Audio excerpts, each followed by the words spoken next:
Ramdam din sa ilang bahagi pa ng Visayas at maging sa Luzon ang magnitude 6.9 na lindol na tumama sa Bogo, Cebu. Balita hatid ni James Agustin. Malakas ang lindol, kakahilo. Naramdaman din sa lalawigan ng Albay ang magnitude 6.9 na lindol sa Bogo, Cebu. Tila sumasayaw ang chandelier na yan sa isang bahay sa bayan ng Ligao. Kasabay nito may isang transformer ng kuryente sa bayan ng Uwas ang sumabog. Nakuna naman ni Yus Cooper Zone Ray Germany ang pagyanig sa Bulusan, Sorsogon. Ganyan din ang kuha ni Yus Cooper Adrian Garbin sa Sorsogon City. Naramdaman din ang lindol sa New Washington, Aklan. Napansin ni Yus Cooper Rendel de la Rhea ang paggalaw ng ilan nilang gamit sa loob ng bahay. Sa Masbate City, kita rin ang paggalaw ng chandelier sa loob ng isang hotel. Napalabas ng gusali ang ilang guest doon.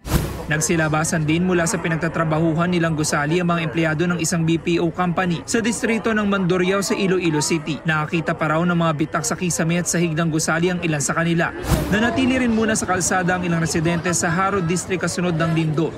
Sa isang simbahan doon, kita pang gumagalaw ang mga ceiling fan. Ramdam din ang pagyanig sa Tagbilaran, Bohol. Kita ang paggalaw ng ilang gamit sa mga bahay roon, tulad ng ceiling fan na ito.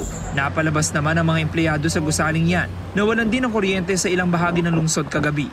James Agustin, nagbabalita para sa GMA Integrated News.